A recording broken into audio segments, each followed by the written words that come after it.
जय हिंद दोस्तों। Welcome to AP academy. आज हम लोग शुरू करने जा रहे हैं संगम एज। लास्ट क्लास में हमने पोस्ट मौर्यन पीरियड पढ़ा था और हमने देखा था जितने भी रूलर्स थे पोस्ट मौर्यन पीरियड के। आज हम देखेंगे, शुरुआत करने जा रहे हैं संगम एज की। संगम एज मतलब जो हमारा साउथ का पार्ट है। अभी तक हम जितने भी साम्राज्य के बारे में अभी तक हमने जितने भी साम्राज्यों के बारे में पढ़ा वो ज्यादातर नॉर्थ के किंगडम थे। चाहे आपने महाजनपद काल देखा हो या फिर आपने उसके बाद मगध डायनेस्टी देखी हो, फिर मौर्य डायनेस्टी देखी हो, फिर पोस्ट मौर्यन डायनेस्टी देखी हो। ज्यादातर केसेस में हमने जो नॉर्थ इंडिया के राज्य थे उनके बारे में हमने देखा था। आज हम जो पढ़ने जा रहे हैं ये है साउथ इंडिया का, ठीक है, संगम एज। ये हमारा जो आज का केरला है, ठीक है, केरला वाला पार्ट और उसके साथ कुछ पार्ट तमिलनाडु का। मतलब उस टाइम पर इसको एक्सट्रीम साउथ कहा जाता था। ठीक, तो यहां पर एक, चूंकि एक नहीं यहां पर तीन किंगडम हुआ करते थे। एक तो हुआ करते थे चोल, ठीक, दूसरे हुआ करते थे पांड्या और तीसरे हुआ करते थे चेरा। तो चोल, पांड्या और चेरा, ये तीन किंगडम्स आपस में हुआ करते थे। ठीक, और इन्हीं के समय में जो लिटरेचर डेवलप हुआ, ठीक है, जो साहित्य डेवलप हुआ, उसी को हम संगम लिटरेचर कहते हैं। क्या बोलते हैं हम उसको? संगम लिटरेचर। मतलब बेसिकली हमारा जो तमिल लिटरेचर है, ठीक है, तमिल जो हमारी भाषा है, ठीक, उसका संगम लिटरेचर से रिलेशन रहा है। ठीक, और ये एक्सट्रीम साउथ में ये तीनों किंगडम्स हुआ करते थे। चोला का एरिया अलग था, पांड्या का अलग था, चेरा का अलग था। ठीक, अब जैसे अगर हम बात करें हमारे हिंदू धर्म की, हिंदू धर्म में भी अगर हम वैदिक काल की बात करें, ठीक, तो वैदिक काल में जो भी चीजें डेवलप हुई या जो भी लिटरेचर डेवलप हुआ वो ज्यादातर किस केस में हुआ? संस्कृत। ठीक, संस्कृत था। ठीक, वैसे ही तमिल जो है, ठीक है, तमिल भी एक भाषा है। ठीक, जैसे संस्कृत है वैसे ही तमिल भी एक लैंग्वेज है। ठीक, तो तमिल का जो उद्गम हुआ वो कहां से हुआ? संगम एज से। ठीक है, अब इसको हमें संगम एज को दो पार्ट्स में पढ़ना है। ठीक, पहले पार्ट में हम पढ़ेंगे संगम लिटरेचर के बारे में। ठीक है, मतलब इनका जो साहित्य था, ठीक है, वो कैसे डेवलप हुआ। ठीक, इसके बाद फिर हम इनके किंगडम्स के बारे में पढ़ेंगे, मतलब ये चोल के बारे में, पांड्या के बारे में और चेरा के बारे में। क्लियर? तो संगम एज आपको समझ में आया। ठीक, तो अगर हम संगम की बात करें, ठीक है, यहां पर जो वर्ड है संगम, ठीक है, संगम का मतलब होता है कई सारे लोगों का एक जगह पे मिलन। कई सारे लोगों का एक जगह पे मिलन को क्या कहा जाता है? संगम बोला जाता है। ठीक, यहां पर अगर हम बात करें तो यहां पर ये था एकेडमी ऑफ पोएट्स। मतलब यहां पर बहुत सारे कवि जो थे, ठीक है, वो मिल करके एक, मतलब एक जगह बैठते थे और उन्होंने कुछ कुछ वर्क जो थे वो कंपाइल किए थे। अभी हम देखेंगे कौन कौन से काम किए थे इन्होंने। ठीक है, तो ये संगम बेसिकली क्या था? ये एकेडमी ऑफ पोएट्स था, ठीक है, जो अलग अलग समय में, अलग अलग पीरियड में फ्लरिश हुआ। ठीक है, मतलब ये अलग अलग समय में, अलग अलग उसमें ये लोग बैठे। ठीक है, और ये कवियों का समूह था। कवियों का समूह था जिन्होंने बेसिकली संगम लिटरेचर के ऊपर काम किया। ठीक, जो संगम लिटरेचर हमारा बना, ठीक है, उस पर इन्हीं सारे पोएट्स ने मिल करके बैठ के साथ में और काम करके उसमें से सारी चीजों को निकाला। ठीक है, तो संगम बेसिकली क्या माना जाता है? ठीक, अगर हम संगम की बात करें तो द वर्ड तमिल संगम, ठीक है, was an academy of poets and birds. ठीक है, मतलब कवि और उनके जो साथी गण थे वो, जिन्होंने अलग अलग टाइम पीरियड में अलग अलग प्लेसेस पे, ठीक है, अलग अलग संगम किए थे। ठीक, अब यहां पर अगर हम बात करें तो टोटल 3 संगम हुए। ठीक है, 3 संगम मतलब 3 बार ये सारे एकेडमी ऑफ पोएट्स जो हैं वो एक साथ बैठे हैं। तो यहां पर बेसिकली कितने संगम हुए? 3 संगम। ठीक है, आपको इन तीनों संगमों में क्या क्या काम हुआ वो याद रखना है। इसके अलावा ये संगम कहां कहां हुए और इनके उस टाइम पर चेयरमैन कौन थे, उस टाइम पर चेयरमैन कौन थे। जैसे आप याद होगा हमने आपको बुद्धिस्ट काउंसिल पढ़ाया था तो 4 बुद्धिस्ट काउंसिल हुई थी। फिर जब हमने जैन काउंसिल पढ़ाया था तो 2 जैन काउंसिल हुई थी। ऐसे ही संगम एज की अगर हम बात करें तो 3 संगम हुए थे। ठीक है, मतलब ये जो पोएट्स का जो समूह था, कवियों का जो समूह था, ये 3 बार मिला है एक दूसरे से। ठीक है, 3 बार मिला है और तीनों अलग अलग जगहों पे मिला है। ठीक है, और ये किसके पैट्रोन में हुआ है, तो आपको ये याद रखना है, पांड्या किंग्स के पैट्रोन में।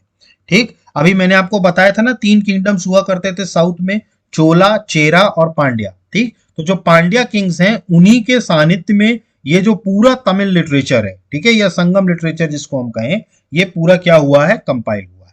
ठीक, तो सबसे पहले अगर हम बात करें, सबसे पहला संगम अगर हम बात करें तो ये कहां हुआ है, ये आज का तमिलनाडु में जो मदुरई वाला रीजन है वहां पे हुआ है। ठीक, तो आपको लोकेशन याद रखनी है, कहां पर हुआ था पहला संगम, मदुरई तमिलनाडु में। ठीक, इसके चेयरमैन कौन थे, तो वो थे ऋषि अगस्त्या। ठीक, आपको चेयरमैन याद रखना है, इसके कौन थे चेयरमैन, ऋषि अगस्त्या। ठीक है, अगस्त्या, ऋषि अगस्त्या जो थे वो कौन थे इसके चेयरमैन। इसके बाद बात करें तो इसमें टोटल कितने राजाओं ने पार्टिसिपेट किया था, तो 89 पांड्यन किंग थे जिन्होंने पैट्रोन किया था इसको। मतलब 89 पांड्यन किंग थे जिन्होंने क्या किया था, इसको पैट्रोनाइज किया था। ठीक, इसके बाद बात करें तो ये कितने सालों तक चला, ये 4400 ईयर्स तक चला है। ठीक है, इट लास्टेड फॉर 4400 ईयर्स, और इसमें 4449 पोएट्स ने इसको क्या किया था, अटेंड किया था। ठीक, तो ये चला कब तक, 4400 ईयर्स तक, और इसको कितने पोएट्स ने अटेंड किया था, 4449 पोएट्स ने इसको क्या किया था, अटेंड किया था। इसके बाद बात करें तो इसके वर्क क्या थे, मतलब इस वर्क के, ठीक है, तो ये नॉट सर्वाइव्ड। देखिए, एक्चुअली पहला संगम जो हुआ था वो बहुत पुराना था। ठीक है, तो इसमें जो भी कार्य हुए थे, मतलब जो भी लिटरेचर इसमें कंपाइल हुआ, वो नष्ट हो गया, मतलब वो सर्वाइव ही नहीं हो पाया। ठीक, तो मतलब पहले संगम जो हुआ था, ठीक है, उसमें कोई ना कोई काम हुआ था। ठीक है, लेकिन वो काम हम तक नहीं पहुंचा। ठीक है, मतलब वो काम जो हुआ वो सर्वाइव नहीं हुआ, मतलब उसको फाइंड आउट नहीं किया जा सका। क्लियर, तो पहला संगम जो हुआ था ये मदुरई में हुआ था। इसके चेयरमैन कौन थे, सेज अगस्त्या। पैट्रॉन किंग इसके कितने थे, 89। कितने साल चला ये, 4400 ईयर्स तक, और इसके जो वर्क्स थे ये सर्वाइव नहीं कर पाए, मतलब ये हमें मिले नहीं एज एन एविडेंस के तौर पर। क्लियर, संगम हुआ था इसके एविडेंस हैं, ठीक है, लेकिन इसका वर्क नहीं मिला। ठीक है, तो इसका जो इंपॉर्टेंट वर्क्स थे वो कोई भी सर्वाइव नहीं हो पाया। ठीक, उसके बाद बात करें सेकंड संगम की। ठीक, सेकंड संगम जो हुआ उसका लोकेशन था काडापुरम तमिलनाडु। ठीक है, कबाडापुरम तमिलनाडु। ठीक, आपको याद रखना है सेकंड संगम का लोकेशन क्या था, कबाडापुरम तमिलनाडु। इसके बाद इसकी बात करें चेयरमैन की, तो इसके भी सेज अगस्त्या थे, लेकिन बाद में इसके चेयरमैन बदल गए थे, इसके चेयरमैन हो गए थे तोलका पीआर। ये आपको याद रखना है, तोलका पीआर। ठीक है, इसके बाद में ये चेयरमैन बदल गए थे, मतलब शुरू में चेयरमैन इसके अगस्त्या थे, लेकिन बाद में इसके चेयरमैन बदल के कौन हो गए थे, तोलका पीआर। इनके समय में टोटल 59 पांड्यन किंग्स ने इसको पैट्रोन किया था। इसके बाद बात करें तो ये कब तक चला, ये 3700 ईयर्स तक चला, और इसमें अराउंड 3700 पोएट्स ने अटेंड किया इसको। ठीक है, कितने पोएट्स ने अटेंड किया इसको, 3700 पोएट्स ने। इसके बाद बात करें तो इनके समय में जो सबसे इंपॉर्टेंट काम हुआ था वो एक ये तैयार हुआ तोलकाप्पियम। ठीक है, तोलकाप्पियम। ठीक है, तोलकाप्पियम इनके समय में इंपॉर्टेंट वर्क था। ठीक है, अब ये तोलपाक्कियम क्या है, ठीक है, ये मैं आपको आगे बताऊंगा। ठीक है, अभी आपको ध्यान रखना है कि सेकंड संगम में जो इंपॉर्टेंट वर्क हुआ था वो क्या हुआ था, तोलकाप्पियम। ठीक है, तोलकाप्पियम के बारे में मैं अभी आगे आपको बताऊंगा। ठीक, तो ये आपको याद रखना है। ठीक है, इसकी लोकेशन क्या थी, कबाडापुरम तमिलनाडु में। नेक्स्ट बात करें जो तीसरा संगम हुआ था, ये भी कहां हुआ था, मदुरई तमिलनाडु में। तो याद रखिएगा, पहला संगम और तीसरा संगम ये दोनों कहां हुए थे, मदुरई तमिलनाडु में। इसके बाद अगर हम तीसरे संगम की बात करें तो इसके चेयरमैन थे नकीरर। ठीक है, नकीरर। ठीक है, इसके जो चेयरमैन थे वो कौन थे, नकीरर। इसके बाद बात करें तो इसमें कितने पांड्यन किंग्स ने पैट्रॉन किया था इसको, 49। देखिए, पहले में 89 थे, दूसरे में 59 और तीसरे में 49। नेक्स्ट बात करें तो ये कितने साल तक चला, ये 1850 साल तक चला, मतलब it lasted for 1850 years, 1850 years तक ये चला। ठीक, इसके बाद इनके समय में कौन कौन से इंपॉर्टेंट वर्क हुए इस संगम में, तो एक हुआ इट्टोटोगई, दूसरा हुआ पट्टू और तीसरा हुआ पाटिनिनी किला कनक्कू। ठीक है, देखिए नाम थोड़े से कॉम्प्लिकेटेड रहेंगे, तमिल लिटरेचर है, थोड़ा सा नाम में आपको दिक्कत आएगी, लेकिन आपको ऐसे ही पढ़ना पड़ेगा। ठीक है, आपको याद रखना है कौन कौन से इंपॉर्टेंट वर्क्स हुए हैं, इटोटोगई, पतुततु और पाटिनिनी किला कनक्कू।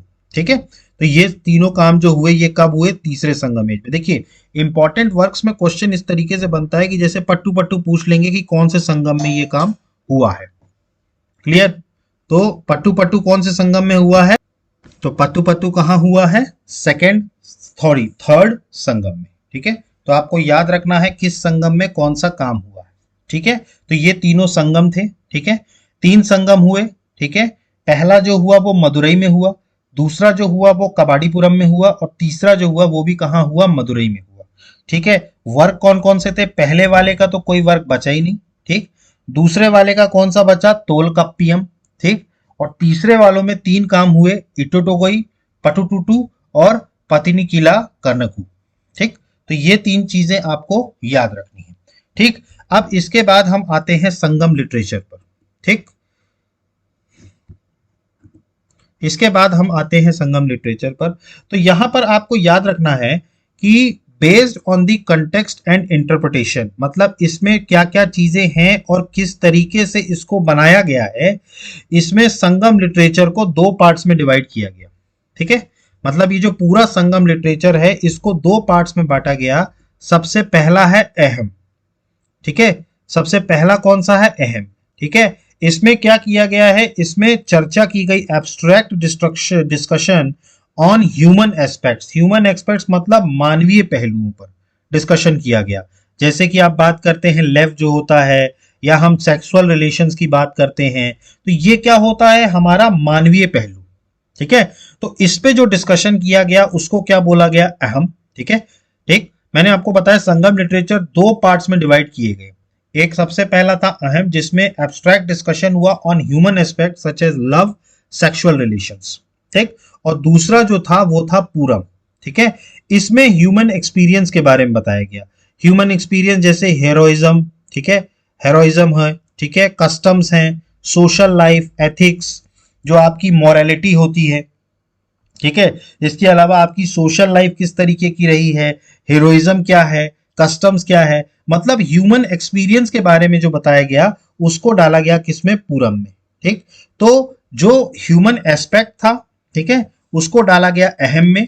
ठीक, और जो ह्यूमन एक्सपीरियंस था उसको किसमें डिवाइड किया गया, पूरम में। तो बेसिकली संगम लिटरेचर जो था वो 2 पार्ट्स में डिवाइड हुआ, अहम एंड पूरम। एक में ह्यूमन एस्पेक्ट को देखा गया और दूसरे में किसको देखा गया, ह्यूमन एक्सपीरियंस को। ठीक, अब यहां पर 2 पॉइंट्स नोट करने वाली बात है।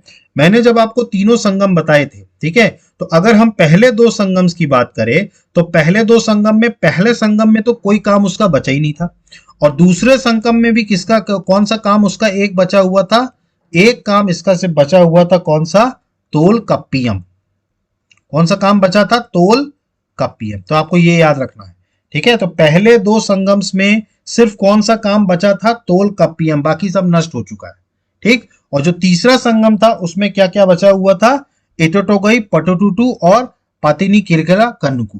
ठीक, तो आपको ये 2 नोट पॉइंट्स याद रखने हैं। सबसे पहला तो सारे जो पहले 2 संगम्स के जितने भी कार्य थे सारे नष्ट हो गए एक्सेप्ट तोलकप्पियम। इसके अलावा जो तीसरा था संगम, उसी के वर्क्स क्या हुए, सरवाइव हुए। ठीक, अब हम एक एक करके देखेंगे कि कौन कौन से वर्क्स हुए संगम लिटरेचर में। तो major works of Sangam literature, सबसे पहला है तोलकप्पियम। ठीक, तोलकप्पियम कौन से उसमें हुआ था, सेकंड संगम में। ठीक, तो अब ये तोलकप्पियम है क्या, ठीक है, देखिए सबसे पहली बात तो आपको ये याद रखना है, ये एक तमिल की ग्रामर बुक है। कौन सी बुक है, तमिल की ग्रामर बुक। ये कौन, इसका नाम क्या है, तोलकप्पियम। ठीक, जैसे आपको याद होगा संस्कृत की भी एक ग्रामर बुक हुआ करती थी ठीक है, जो सबसे ओल्डेस्ट संस्कृत की एक ग्रामर बुक हुआ करती थी, आपको नाम याद होगा, अष्टाध्यायी। अष्टाध्यायी किसकी थी? पाणिनि की। अष्टाध्यायी, ठीक है, अष्टाध्यायी किसकी थी? पाणिनि की। ये कौन सी थी? ये संस्कृत की ग्रामर की बुक थी, सबसे ओल्डेस्ट। वैसे ही तमिल की जो सबसे ओल्डेस्ट ग्रामर बुक है वो है तोलकाप्पियम, ठीक है। इसको कंपाइल करने वाले कौन थे? मैंने आपको बताया था एक चेयरमैन के बारे में सेकंड संगम में, तोलकाप्पियर। तोलकाप्पियर, इन्होंने इसको कंपाइल किया, ठीक है। तो तोलकाप्पियम नाम की जो तमिल ग्रामर की किताब थी उसको कंपाइल करने वाले कौन थे? तोलकाप्पियर, ठीक है। अब इस तोलकाप्पियम में बेसिकली दिया क्या था? देखिए, संगम एज किंगडम में, मतलब ये चोला, चेरा, पांड्या किंगडम में उनकी सोशल लाइफ, उनकी इकोनॉमिक कंडीशन, ठीक, उनकी पॉलिटिकल कंडीशन, इसके बारे में भी कहां मेंशन किया हुआ है? तोलपक्कियम में। तोलकप्पियम में उनकी सोशल कंडीशन, उनकी इकोनॉमिक कंडीशन और उनकी पॉलिटिकल कंडीशंस के बारे में दिया है ड्यूरिंग द संगम एज।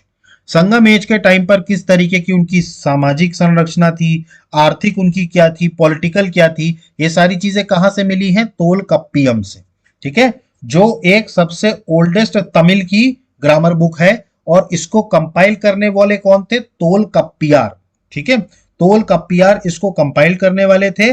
और ये कब कंपाइल हुई थी? ये सेकंड संगम में कंपाइल हुई थी। कौन से संगम में? सेकंड संगम में। तो तोलकप्पियम के बारे में आपको याद रखना है, इसको कंपाइल करने वाले कौन थे? तोलकप्पियार। इसके बाद बात करें तो ये सबसे ओल्डेस्ट तमिल की ग्रामर बुक है, ठीक। इसके बाद बात करें तो इसने और भी इंफॉर्मेशन प्रोवाइड किए, जैसे सोशल, पॉलिटिकल और economic conditions during Sangam age. और इसके अलावा it was the work of second Sangam. इसके ऊपर कब काम हुआ? सेकंड संगम में, ठीक है। ये था तोलकप्पियम। ये क्या था? तोलकप्पियम।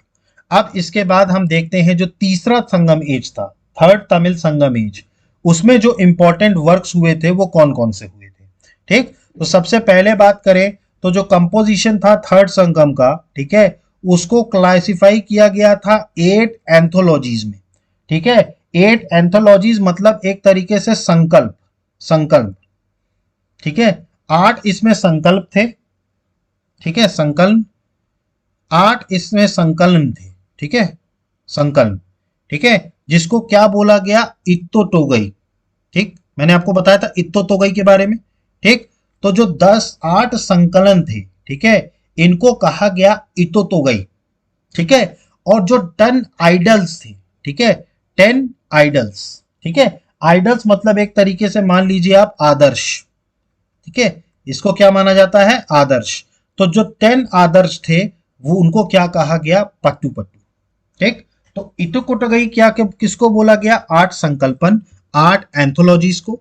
और 10 इडिल्स मतलब आदर्श किसको माना गया? पट्टू पट्टू को, ठीक। तो ये दो चीजें कंपाइल्ड हुई थी थर्ड संगम में, एक था इत्तोटोगई और दूसरा था पट्टू पट्टू, ठीक। और जो तीसरा था, ठीक है, अब अगर हम बात करें इत्तोटोगई और पट्टू पट्टू को कंबाइंडली क्या बोला जाता है? मेला कनाकू। यह आपको याद रखना है, मेला कनाकू, ठीक है। 18 मेजर वर्क्स, ठीक है, 18 मेजर वर्क्स हुए थे इसमें, इसको बोला जाता है मेला कनाकू। ये सारे टर्म्स आपको याद रखने पड़ेंगे। तमिल में संगम एज में थोड़ा सा वर्ड्स को लेकर के दिक्कत है, लेकिन आपको ये पढ़ना पड़ेगा, ठीक है। तो इत्तोटोगई और पट्टू पट्टू ये क्या कहलाए? मेला कनाकू, ठीक है, क्या कहलाए? मेला कनाकू। इसके बाद बात करें, ठीक है, तो एक और वर्क हुआ था यहां पर जो मैंने आपको बताया था, पातीनिनिन किला कनकू, ठीक है, पातीनिनिन किला कनकू, ठीक है, पातीनिनिन किला कनकू। 18 माइनर वर्क्स थे जिसने डिक्टेटिव दिया इन दी फॉर्म, ठीक है, इन फॉर्म। ये बेसिकली आपकी जो मॉरल वैल्यूज होती थी उन पे डील करते थे, ठीक है, मतलब जो सैद्धांतिक चीजें होती हैं, मॉरल वैल्यूज होती हैं, उनके बारे में कहा बताया गया? पातीनिनिन किला कनकू, ठीक। तो ये तीन चीजें थर्ड संगम, तमिल संगम एज में कंपाइल की गई, ठीक है। इसके बाद अगर हम बात करें तो इनमें भी सबसे इंपॉर्टेंट वर्क जो था, ये आपको याद रखना है, बहुत इंपॉर्टेंट वर्क था, क्या था? तिरुकुरल, ठीक है, तिरुकुरल, ठीक है। ये देखिए आपको थोड़ा सा मतलब दिक्कत होगी, ठीक है, पढ़ने में, क्योंकि ये टर्म्स जो है वो काफी ज्यादा टफ है, ठीक है, लेकिन पढ़ना पड़ेगा। थिरुकुरल, ठीक है, कुराल हुआ करता था, ठीक है, और इसको ऑथराइज करने वाले कौन थे? थिरुवल्लुवर, ठीक है, इसको कंपाइल करने वाले कौन थे? थिरुवल्लुवर, ठीक है। तो ये तीसरा तमिल संगमेश था, ठीक है। अब इसमें बेसिकली बताया क्या क्या गया, ठीक है, तो इसमें बताया गया है एपिक्स, लव, पॉलिटी और गवर्नेंस, मतलब जो है आधिपत्य, उसके बाद प्रेम के बारे में, पॉलिटी के बारे में और गवर्नेंस के बारे में। तो ये सारी चीजें जो हैं ये तीसरे तमिल संगम में बताई गई। तो आपको दूसरे तमिल संगम में किसको याद रखना है? तोलकप्पियम को, ठीक है, जो सबसे ओल्डेस्ट तमिल ग्रामर बुक है, ठीक है। इसके बाद जो तीसरा संगम है, ठीक है, उसमें तमिल संगम में आपको इटोटोगई याद रखना है, जो 8 संकल्पन है, मतलब 8 एंथोलॉजीज हैं, और 10 आइडल्स हैं जिसको पत्तू पत्तू कहते हैं। और ये दोनों को क्या बोला जाता है? मेला का नक्कू, ठीक है, ये आपको याद रखना है। इसके बाद आपको याद रखना है पतिनिन किला कन्नकू, ठीक है, जो कि मॉरल वैल्यूज के बारे में बताता है। और इसमें भी जो सबसे इंपॉर्टेंट वर्क है वो कौन सा है? तिरुकुरल, ठीक है, जिसे तिरुवल्लुवर ने ऑथराइज किया था। इसमें क्या डिस्कशंस किया गया है? About epics, love, polity and governance. Clear हुआ ये? ठीक, ये सारी चीजें आपको पढ़नी पड़ेंगी, ठीक है, इसको याद रखिएगा। नेक्स्ट अगर हम बात करें कुछ इंपॉर्टेंट एपिक्स की, अब बात कर लेते हैं। इसमें सबसे पहला है शिलापापदिकरम, शिलापापदिकरम, ठीक है, शिलापापदिकरम। इसको कंपाइल्ड करने वाले जो थे, ठीक है, इनका नाम आपको बहुत इंपॉर्टेंटली याद रखना है। इसको कंपाइल करने वाले थे इलैंगो एडिगल, ये बहुत इंपॉर्टेंट है, ठीक है। तो इलैंगो एडिगल कौन थे? शिला पपदिकरम के कंपाइल करने वाले सदस्य, ठीक है। इसमें क्या बताया गया है? The name literally means the tale of an anklet, ये आपको याद रखना है। ये नाम से ही पता चल रहा है, that is the tale of an anklet, ठीक है, शिला पपदिकरम, ठीक है। इसको कंपाइल करने वाले कौन थे? इलियांगो एडिगल। इसका नेम क्या बताता है? Literally means the tale of an anklet, ठीक। इसके बाद बात करें तो ये बेसिकली क्या है? इलियाड ऑफ तमिल पोएट्री, ठीक है, तमिल पोएट्री का इलियाड, ठीक है, इसको बोला जाता है इलियाड ऑफ तमिल पोएट्री, ये आपको याद रखना है। तो कई बार ये क्वेश्चन पूछा गया है, इलियाड ऑफ तमिल पोएट्री किसको कहा जाता है? तो वो बोला जाता है शिलापपदिकरम को। किसको? शिलापपदिकरम को, ठीक है। और इसके जो चीफ कैरेक्टर रहे हैं, ठीक है, वो रहे हैं कन्नगी, ये आपको याद रखना है। कन्नगी कौन रहे हैं? इसके चीफ कैरेक्टर, ठीक है। तो शिलापपदिकरम में इसको कंपाइल करने वाले थे इलैंगो एडिगल। इनका मतलब है the tale of an anklet. इसको इलियाड ऑफ तमिल पोएट्री भी कहा जाता है। और इसके जो चीफ कैरेक्टर थे वो थे कन्नगी। कौन थे? कन्नगी। नेक्स्ट अगर हम बात करें, नेक्स्ट है मिनी मेकालाई, मिनी मेकालाई, ठीक है। देखिए टर्म्स जो हैं वे बहुत ज्यादा टफ हैं, लेकिन आपको पढ़ना पड़ेगा, ठीक है। नेक्स्ट कौन है? मिनी मेकालाई, ठीक। मिनी मेकालाई के बारे में बात करें तो इसको कंपाइल करने वाले थे सीतालाई सतनार। इसको कंपाइल करने वाले कौन थे? सीतालाई सतनार। नेक्स्ट अगर हम बात करें तो ये भी सीक्वल है किसका? शिलापदिकरम का, ठीक है। इट इज अ सीक्वल और टू शिलापदिकरम, ठीक। इसके बाद बात करें, it deals with the adventures of Manimekalai, ठीक है। अब ये मिनिमिकलाई कौन थी? ये कोवलन और माधवी, ठीक है, इनकी डॉटर रही हैं मिनिमिकलाई, ठीक है। ये कोवलन और माधवी के बारे में हम आगे पढ़ेंगे, ठीक है। अभी आपको सिर्फ इतना ध्यान रखना है कि ये मिनिमिकलाई कौन है? ये कोवलन और माधवी की डॉटर है, ठीक है। और इसी के एडवेंचरस के बारे में यहां पर मेंशन किया हुआ है मिनिमिकलाई में, ठीक है। तो शिलापदिकरम, ठीक है, इसके अलावा मिनिमिकलाई, ये दोनों चीजें आपको याद रखनी है। इसके अलावा भी कुछ इंपॉर्टेंट वर्क्स हैं जो आपको याद रखना है, ठीक है। सबसे पहला है कुरल या मुपल, जिसको कहते हैं, क्या बोलते हैं इसको?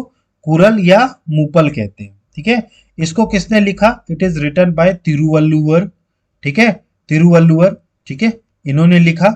इसके अलावा बात करें, इसको तमिललैंड का बाइबल भी कहा जाता है। It is also called as the Bible of Tamil land. ये बहुत इंपॉर्टेंट है, आपको पता होना चाहिए बाइबल ऑफ तमिललैंड किसको कहा जाता है? कुरुल या मुपल को, ठीक है। देखिए इसमें कुछ भी समझने लायक कुछ नहीं है, इसमें जितना भी लिटरेचर पार्ट है इसमें ज्यादातर चीजें आपको रटनी है, ठीक है। इसमें समझने लायक कुछ है नहीं, ठीक है। ये मैं नोट्स प्रोवाइड कर दूंगा, आप एज इट इज इसको पढ़ लीजिएगा, तो लिटरेचर से रिलेटेड जो भी क्वेश्चन होंगे वो आपको बन जाएंगे, ठीक है। तो इसको क्या बोला जाता है, इस was also called as the Bible of Tamil land. Next अगर हम बात करें तो एक और है शिवागा सिंधामणि, ठीक है, शिवागा सिंधामणि। इसको लिखने वाले कौन हैं, तो ये हैं तिरुता कारदेवा, तिरुता कारदेवा, ठीक है। तिरुता कारदेवा ने इसको लिखा है, ठीक है। और ये जैनिज्म से थोड़ा सा लिंक्ड है, सियावा का सिंधामणि जो है it is strongly linked with Jainism, ठीक है। और आखिरी जो है वो है भारतम, ठीक है। इसको किसने लिखा है, पेरू देवनार, ठीक है, पेरू देवनार, ठीक है।